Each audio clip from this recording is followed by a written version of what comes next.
January 11th, day 11, Genesis chapter 32. Esau comes to meet Jacob. So Jacob went on his way, and the angels of God met him. When Jacob saw them, he said, "This is God's camp." And he called the name of that place Mahanaim. Then Jacob sent messengers before him to Esau, his brother, in the land of Seir, the country of Edom. And he commanded them, saying, "Speak thus to my lord Esau. Thus your servant Jacob says, I have dwelt with Laban and stayed there until now. I have oxen, donkeys, flocks, and male and female servants, and I have sent to tell my lord that I may find favor in your sight."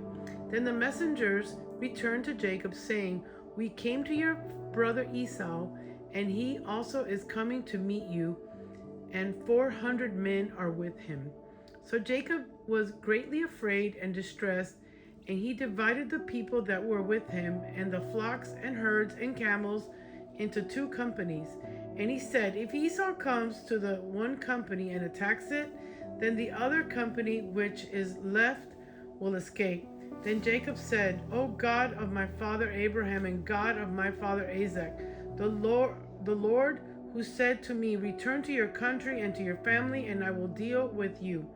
I am not worthy of the least of all the mercies and of all the truth which you have shown your servant. For I crossed over the Jordan with my staff, and now I have become two companies. Deliver me, I pray, from the hand of my brother, from the hand of Esau, for I fear him, lest he come and attack me and my mother with the children. For you said, I will surely treat you well and make your descendants as the sand of the sea, which cannot be numbered in multitude. So he lodged there that same night and took what came to his hand as a present for Esau his brother, 200 female goats and 20 male goats, 200 ewes and 20 rams, 30 milk camels with their colts, 40 cows and 10 bulls, 20 female donkeys and 10 fowls.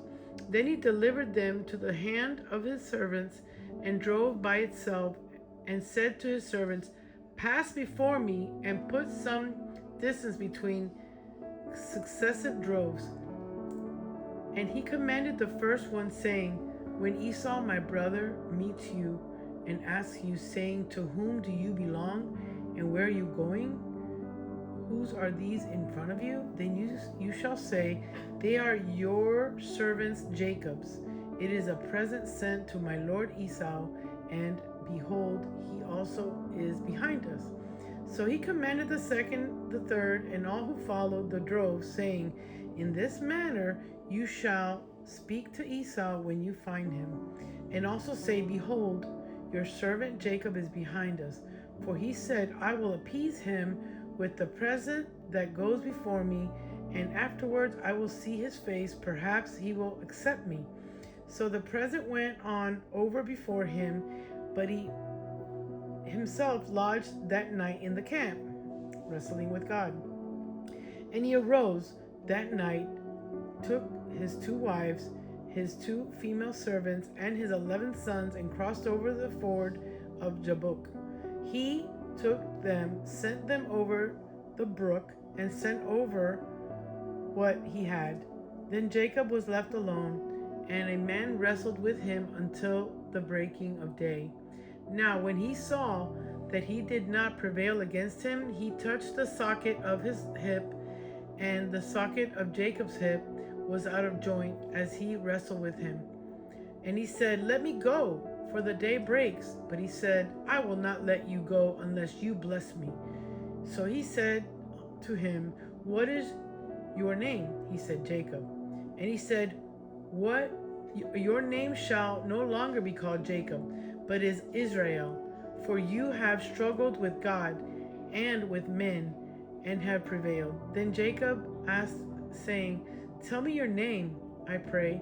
And he said, "Why is that you ask about my name?" And he blessed him there. So Jacob called the name of the place Peniel, For I have seen God face to face, and my life is preserved. Just as he crossed over Penuel, the sun rose on him, and he limped on his hip. Therefore, to this day, the children of Israel do not eat the muscle that shrank, which is on the hip socket, because he touched the socket of Jacob's hip in the muscle that shrank. Jacob and Esau meet. Now Jacob lifted his eyes and looked, and there Esau was coming, and with him were 400 men. So he divided the children among Leah, Rachel, and the two maidservants. And he put the maidservants and their children in front, Leah and her children behind, and Rachel and Joseph last. Then he crossed over before them and bowed himself to the ground 7 times, until he came near to his brother. But Esau ran to meet him and embraced him and fell on his neck and kissed him, and they wept. And he lifted his eyes and saw the women and children and said, "Who are these with you?" So he said, "The children whom God has graciously given your servant." Then the maidservant came near, they and their children, and bowed down. And Leah also come near with her children, and they bowed down. Afterward Joseph and Rachel came near, and they bowed down. Then Esau said, "What do you mean by all this company which I met?" And he said, "These are to find favor in the sight of my Lord." But Esau said, "I have enough, my brother. Keep what you have for yourself." And Jacob said, "No, please, if I have now found favor in your sight, then receive my present from my hand, inasmuch as I have seen your face as though I had seen the face of God, and you were pleased with me. Please take my blessing that is brought to you, because God has dealt graciously with me, and because I have enough." So he urged him, and he took it. Then Esau said, "Let us take our journey, let us go, and I will go before you."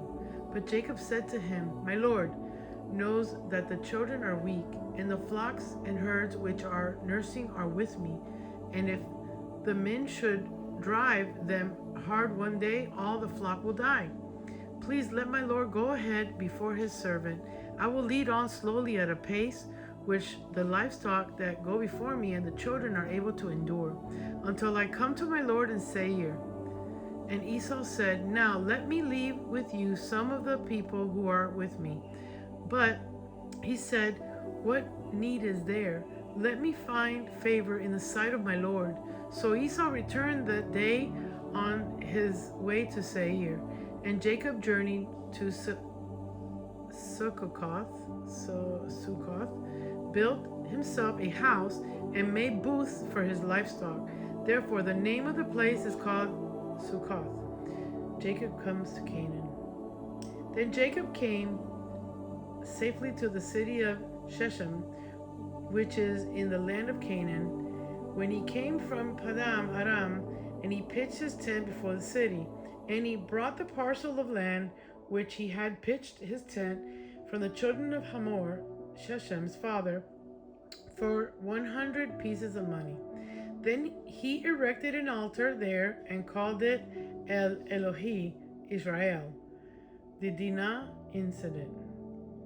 Now Dinah, the daughter of Leah, whom had born to Jacob, went out to see the daughters of the land. And when Shechem, the son of Hamor, the Hivite, prince of the country, saw her, he took her and lay with her and violated her. His soul was strongly attracted to Dinah, the daughter of Jacob, and he loved the young woman and spoke kindly to the young woman. So Shechem spoke to the father Hamor, saying, "Get me this young woman as a wife." And Jacob heard that he had defiled Dinah his daughter. Now his sons were with his livestock in the field. So Jacob held his peace until they came. Then Hamor, the father of Shechem, went out to Jacob to speak with him. And the sons of Jacob came in from the field when they heard it. And the men were grieved and very angry, because he had done a disgraceful thing in Israel by lying with Jacob's daughter, a thing which ought not be done. But Hamor spoke with them, saying, "The soul of my son Shechem longs for your daughter. Please give her to him as a wife, and make marriages with us. Give your daughters to us, and take our daughters to yourselves. So you shall dwell with us, and the land shall be before you. Dwell and trade in it, and acquire possessions for yourselves in it. Then Shechem said to the father and the brothers, Let me find favor in your eyes, and whatever you say to me I will give. Ask me ever so much dowry and gift, and I will according to what you say to me, but give me the young woman as a wife. But the sons of Jacob answered Shechem and Hamor his father, and spoke deceitfully, because he had defiled Dinah their sister. And they said to them, We cannot do this thing to give our sister to one who is uncircumcised, for that would be a reproach to us. But on the condition we will consent to you, if you will become as we are, if every male of you is circumcised, then he will give our daughters to you, and we will take your daughters to us, and we will dwell with you, and we will become one people. But if you will not heed us and be circumcised, then we will take our daughters and be gone. And their words were pleased, Hamor and Shechem, Hamor's son. So the young man did not delay to do the thing, because he delighted in Jacob's daughter. He was more honorable than all the household of his father. And Hamor and Shechem his son came to the gate of their city, and spoke to the men of their city, saying, These men are at peace with us, therefore let them dwell in the land and trade in it. For indeed the land is large enough for them. Let us take their daughters to us as wives, and let us give them our daughters. Only on this condition will the men consent to dwell with us, to be one people, if every male among us is circumcised as they are circumcised. Will not their livestock, their property, and every animal of theirs be ours? Only let us consent to them, and they will dwell with us. And all who went out of the gate of his city heeded, and Shechem his son, every male was circumcised, all who went out of the gate of his city. Now it came to pass on the third day, when they were in pain, that two of the sons of Jacob, Simeon and Levi, Dinah's brothers, each took his sword and came boldly upon the city and killed all the males. And they killed Hamor and Shechem his son with the edge of the sword, and took Dinah from Shechem's house and went out. The sons of Jacob came upon the slain and plundered the city, because their sister had been defiled. They took their sheep, their oxen, and their donkeys that was in the city, and what was in the field, and all their wealth, all their little ones and their wives they took captives, and they plundered even all that was in the houses. Then Jacob said to Simeon and Levi, You have troubled me by making me obnoxious among the inhabitants of the land, among the Canaanites and the Perizzites. And since I am few in number, they will gather themselves together against me and kill me. I shall be destroyed, my household and I. But they said, Should he treat our sister like a harlot? Today's Psalms 8, the glory of the Lord in creation. O Lord, how excellent is your name in all the earth, who have yet set your glory above the heavens.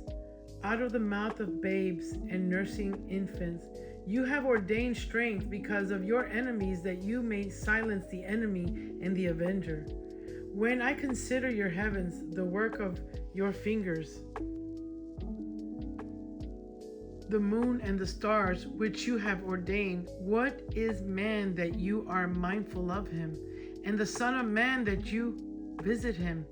For you have made him a little lower than the angels, and you have crowned him with glory and honor. You have made him to have dominion over the works.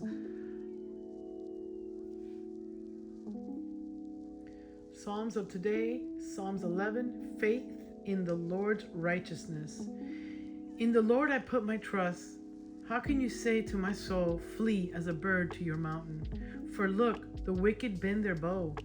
They make ready their arrow on the string, that they may shoot secretly at the upright in the heart.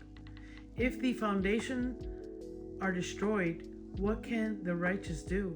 The Lord in his holy temple, the Lord's throne is in heaven. His eyes behold, his eyelids test the sons of men. The Lord tests the righteous, but the wicked and the one who loves violence, his soul hates.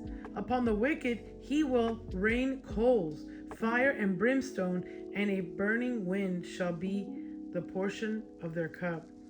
For the Lord is righteous, he loves righteousness, his countenance beholds